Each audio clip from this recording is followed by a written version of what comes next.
was the day my shadow spoke. I had gone to bed a happy camper, snuggled up in my sleeping bag beneath the stars. In the morning, though, I awoke with a start, but as I sat up and shook off the sleep, I realized it wasn't a dream at all, because standing before me, outlined starkly against the infinite darkness, was my shadow. Only it wasn't my shadow. The creature before me was twisted, distorted, malevolent. It seemed to be made of pure darkness itself, and it towered over me, easily twice my height, its form shifting and swirling like smoke in the wind. Something was very wrong. The sky above me was not the beautiful canopy of stars I had seen just hours before, but no matter how hard I fought, it was no use. The darkness was closing in, enveloping me completely. Instead, it was an endless gray void, devoid of even a single star or speck of dust.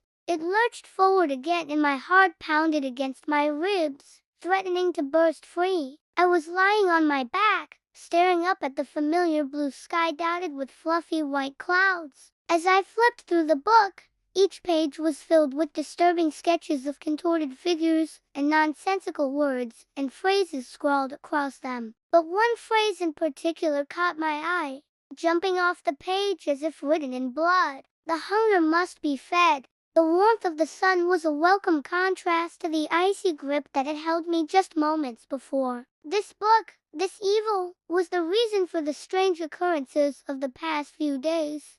The unsettling feeling that had been following me, the nightmares that had plagued my sleep. But what did it want? Why was it here? Every night I dreamed of the creature made of darkness, its whispers echoing in my ears, driving me to the edge of sanity. During the day, I searched for answers, desperately trying to understand the cryptic messages in the book. It was a grimoire, a book of shadows, and I had stumbled upon something I should never have, a truth that was best left buried. By uncovering the secrets within, I had unwittingly set the events in motion, becoming the key player in a terrifying game of cosmic horror. But the more I read, the deeper I fell into a sense of dread and impending doom. There was something sinister about it, something that reeked of the same darkness that had imprisoned me in my nightmare. To complete the spell, I had to make a terrible choice, one that would cost me dearly. It had heard its name spoken aloud, and that gave me the opening I needed to complete the ritual. The air shimmered and the creature found itself trapped within a sphere of pure light. In a last-ditch effort to save myself, I called upon the creature's name, the name that held its power and essence.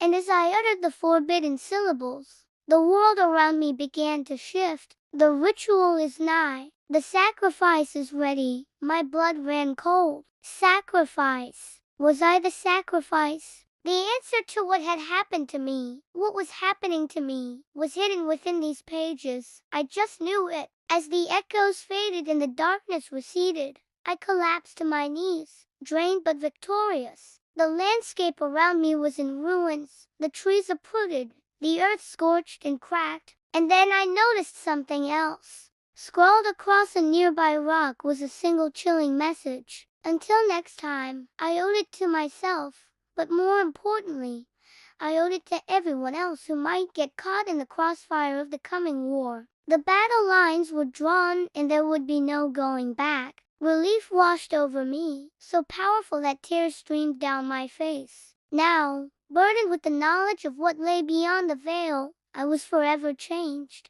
The innocence of my previous life was gone, replaced by a grim determination to stay one step ahead of the encroaching darkness. And as the final pages of the book revealed, I was indeed the sacrifice. But why? What had I done to deserve this? Who? What was this thing? And why was it trying to kill me? Each page was more disturbing than the last, filled with descriptions of unspeakable rituals and sacrifices. The creature of darkness grew stronger with each passing hour, its presence looming over me like a shroud. But I refused to give up. There had to be a way to fight back, to banish the creature to the abyss from which it came. With the creature of darkness growing ever closer, I began the ritual, speaking the words of power in a voice that echoed with newfound strength. The air crackled with energy as the battle between light and darkness raged around me. I felt like I was staring into the abyss, and the abyss was staring back at me, promising only oblivion.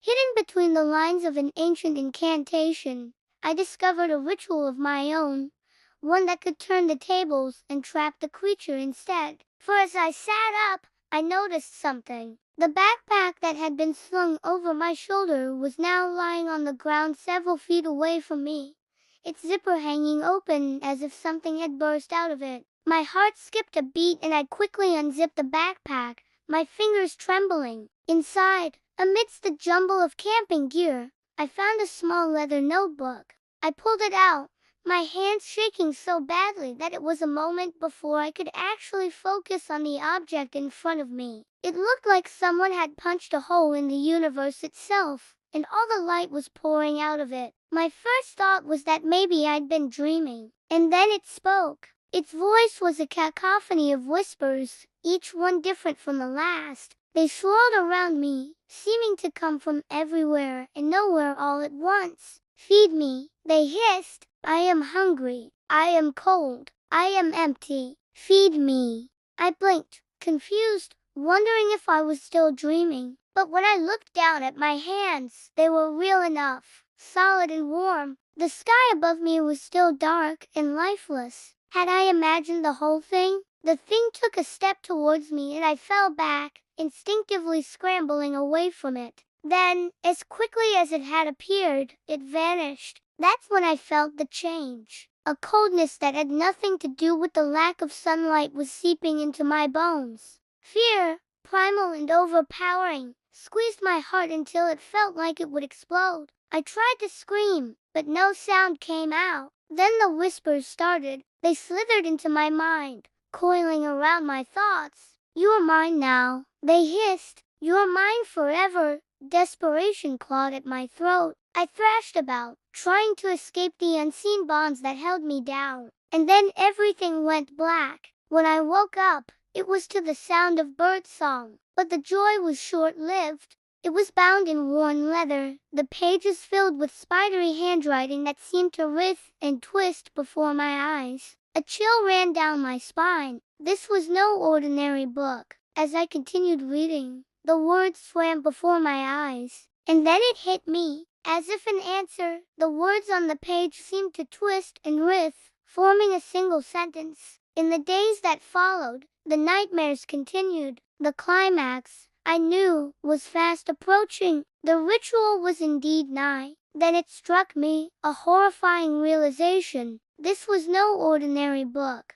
Now, trapped between the waking world and the nightmare realm, I raced against time to find a way to stop the ritual before it was too late. I delved deeper into the forbidden knowledge contained in the book, searching for a loophole, a way to cheat fate. And then I found it. It was a dangerous gamble, but I had no other choice. But as the ritual reached its climax, I faltered. The creature of darkness reared back, its form flickering like a candle flame in the wind. With a final surge of energy, I banished the creature back to the abyss from which it came, sealing the rift with a resounding crash. The worst was over, but the aftermath was far from pleasant. The creature may be gone, but I knew it would return, drawn to me like a moth to a flame. As I turned away from the ruined landscape, I vowed to spend the rest of my days learning everything I could about the creature and its kind.